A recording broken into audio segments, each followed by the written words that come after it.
कई कथावाचक हैं जो 50 लाख रुपए लेते हैं। कोई किसी की हैसियत है कि धीरेन्द्र शास्त्री को बुला ले अपने घर? कास्टवाद के नाम पर रोटियां ना सेकें। भारत को हिंदू राष्ट्र बनाने के लिए कास्टवाद से ऊपर उठकर राष्ट्रवाद की ओर चलना पड़ेगा। नमस्कार, बहुत स्वागत है आपका न्यूज़ 18 के डिजिटल प्लेटफॉर्म पर। मैं हूं आपके साथ प्रशांत कटारे और आज एक बार फिर बात इटावा कांड की। और इस इटावा कांड में हम बताएंगे आपको कि कैसे सियासत आगे बढ़ रही है, कैसे अखिलेश यादव का नया बयान आया है, उनके निशाने पर कैसे पंडित धीरेन्द्र कृष्ण शास्त्री आ गए हैं। और धीरेन्द्र कृष्ण शास्त्री एक जगह और निशाने पर आए हैं और वो हैं स्वामी अविमुक्तेश्वरानंद शंकराचार्य, जो कि एक बार फिर उन्होंने कुछ बातों पर आपत्ति जताई है पंडित धीरेन्द्र शास्त्री के बयान पर। बल्कि दूसरी तरफ हालांकि धीरेन्द्र शास्त्री क्या कह रहे हैं वो भी आपको हम सुनवाएंगे, तीनों का वर्जन भी सुनवाएंगे। लेकिन सबसे पहले बात अखिलेश यादव की। अखिलेश यादव कहते हैं सीधे निशाने पर अखिलेश यादव के पंडित धीरेन्द्र कृष्ण शास्त्री बागेश्वर धाम से वो हैं। अखिलेश यादव कहते हैं कि under the table Dhirendra Shastri कथा करने के लिए 50-50 लाख रुपए मांगते हैं लोगों से। फिर इतने महंगे पंडित या ऐसे लोगों से कैसे कथा कराई जा सकती है और क्यों निशाने पर आ गए हैं, ये ज़रूर समझ लीजिए। दरअसल अखिलेश यादव की जो सियासत है और जो बयान पंडित धीरेन्द्र कृष्ण शास्त्री ने दिया था, पंडित धीरेन्द्र कृष्ण शास्त्री ने कहा था कि कास्टिज्म छोड़कर राष्ट्रिज्म की ओर जाएं, तब आप बड़े राष्ट्र, बड़े विकसित राष्ट्र बन पाएंगे, बेहतर कर पाएंगे, विकास कर पाएंगे देश का। और इतना ही नहीं, उन्होंने ये भी कहा था कि जाति छोड़कर, जाति मैटर नहीं करती है, आपके पास ज्ञान है, आपके पास क्षमताएं हैं तो आप कथा कर सकते हैं, जाति कोई मैटर नहीं है, जाति से ऊपर उठिए। ये बात, ये बयान पंडित धीरेन्द्र कृष्ण शास्त्री ने दिया था। और संभवतः यही बयान अखिलेश यादव की सियासत के लिए सेट नहीं होता। यानी उत्तर प्रदेश में जितना जाति विभाजन होता है उतना सियासी दलों को फ़ायदा होता है। और ख़ास तौर से अखिलेश यादव को ये नज़र भी आ रहा होगा कि जितना यादव बनाम ब्राह्मण कर दिया जाए उसका फ़ायदा समाजवादी पार्टी को मिल सकता है। और संभव है कि ये बयान उन्हें सूट नहीं कर रहा था और इसीलिए निशाने पर आ गए पंडित धीरेन्द्र कृष्ण शास्त्री। जातिवाद ना बढ़े और जो राजनेता वर्तमान में राजनीति के नाम पर रोटियां सेक रहे हैं उनको मुंह तोड़ जवाब मिल सके। अब वो अपनी राजनीतिक कास्टवाद के नाम पर रोटियां ना सेकें। भारत को हिंदू राष्ट्र बनाने के लिए कास्टवाद से ऊपर उठकर राष्ट्रवाद की ओर चलना पड़ेगा। इसी प्रकल्प को लेकर के हम आगामी 7 नवंबर से 16 नवंबर तक गांव गांव, गली गली, दिल्ली से वृंदावन तक पद यात्रा करेंगे ताकि भारत का हिंदू जागे, जातिवाद, भेदभाव, ऊंच नीच, छुआछूत से ऊपर।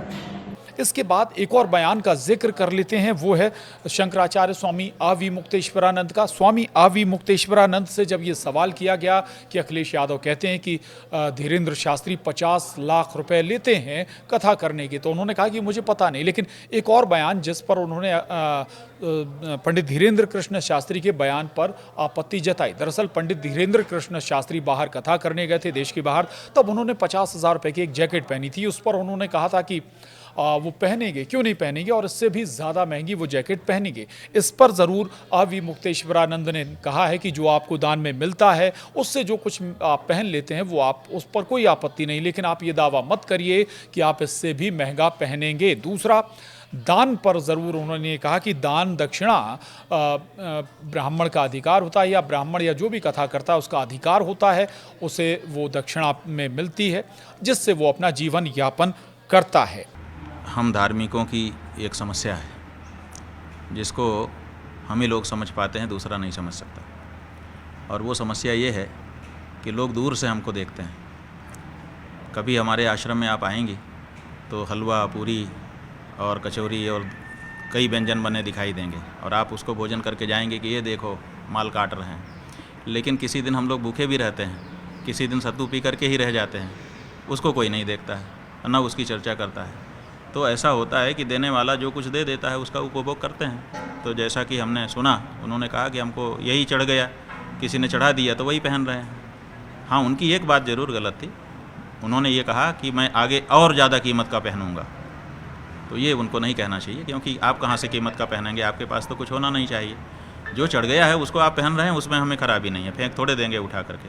किसी ने अगर श्रद्धा से दिया है, प्यार से दिया है, तो उसके भावना की रक्षा तो आपको उसका धारण करके करनी ही पड़ेगी। लेकिन जब आप ये गर्भोक्ति बोलते हैं कि मैं इससे भी ज़्यादा महंगा पहन करके दिखा दूंगा, तो ये अनुचित है। दूसरी तरफ अगर हम बात करें एक और पहलू है इसमें, दरअसल जो अखिलेश यादव हैं वो क्यों निशाने पर ले रहे हैं पंडित धीरेन्द्र कृष्ण शास्त्री के लिए। उन्हें लगता है कि धीरेन्द्र कृष्ण शास्त्री कई बार बीजेपी की लाइन पर आगे बढ़ते हैं या बीजेपी के फेवर वाली लाइन बोलते हैं अपनी कथाओं के दौरान। ये एक वजह हो सकती है अखिलेश के निशाने पर, धीरेन्द्र शास्त्री के आने पर। कई कथावाचक हैं जो 50 लाख रुपए लेते हैं। कोई किसी की हैसियत है कि धीरेन्द्र शास्त्री को बुला ले अपने घर कथा के लिए? कोई अंडर टेबल लेगा वो बाबा पैसे? आप पता करवा लीजिए, अंडर टेबल नहीं लेते हैं वो धीरेन्द्र शास्त्री। क्या कथा बाजने की पता कितनी कीमत होगी उनकी, फ्री थोड़े नहीं।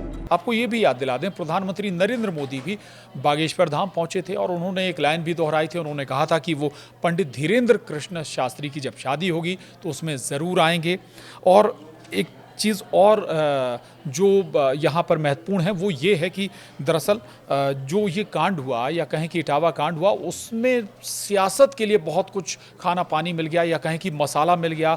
हर सियासी दल को अपने अपने हिसाब से सेट करने का, एजेंडा सेट करने का मौका ज़रूर मिल गया। चूँकि भविष्य में यूपी इलेक्शन होने वाले हैं, स्टेट इलेक्शन होने वाले हैं, उसमें भी ये फैक्टर बड़ा महत्वपूर्ण रहेगा। इसके अलावा बिहार इलेक्शन हाल ही में पास बहुत नज़दीक हैं, उसका असर भी आपको इस फैक्टर का या इस मुद्दे का नज़र आ सकता है। तो कोशिश यही हो रही कि ब्राह्मण बनाम यादव कर दिया जाए, उसका जो इम्पैक्ट होगा वो सियासत में आपको होता हुआ नज़र आएगा। तो ये सारे जो बयान हैं ये हम आपको अपने इस वीडियो में ज़रूर सुनाएंगे, किसने क्या कहा है। इसके बाद आपके कमेंट्स का भी हमें इंतज़ार रहेगा। लेकिन ये बड़ा महत्वपूर्ण है कि कम से कम जो धर्मगुरु हैं वो ये कहते हैं कि सियासत में धर्म का इस्तेमाल ना करिए, लेकिन सियासत है कि बगैर धर्म के आगे बढ़ती ही नहीं। और यहाँ भी कुछ ऐसा ही होता हुआ नज़र भी आ रहा है।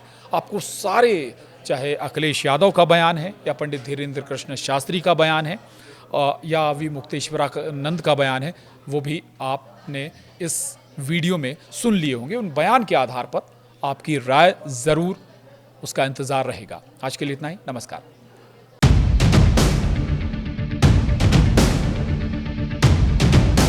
कई कथावाचक हैं जो 50 लाख रुपए लेते हैं। कोई किसी की हैसियत है कि धीरेन्द्र शास्त्री को बुला ले अपने घर? कास्टवाद के नाम पर रोटियां ना सेकें। भारत को हिंदू राष्ट्र बनाने के लिए कास्टवाद से ऊपर उठकर राष्ट्रवाद की ओर चलना पड़ेगा। हाँ, उनकी एक बात ज़रूर गलत थी। उन्होंने ये कहा कि मैं आगे और ज़्यादा कीमत का पहनूंगा। तो ये उनको नहीं कहना चाहिए, क्योंकि आप कहाँ से कीमत का पहनेंगे? आपके पास तो कुछ होना नहीं चाहिए। जो चढ़ गया है उसको आप पहन रहे हैं, उसमें हमें खराबी नहीं है। फेंक थोड़े देंगे उठा करके। किसी ने अगर श्रद्धा से दिया है, प्यार से दिया है, तो उसके भावना की रक्षा तो आपको उसका धारण करके करनी ही पड़ेगी। लेकिन जब आप ये गर्वोक्ति बोलते हैं कि मैं इससे भी ज़्यादा महंगा पहन करके दिखा दूंगा, तो ये अनुचित है।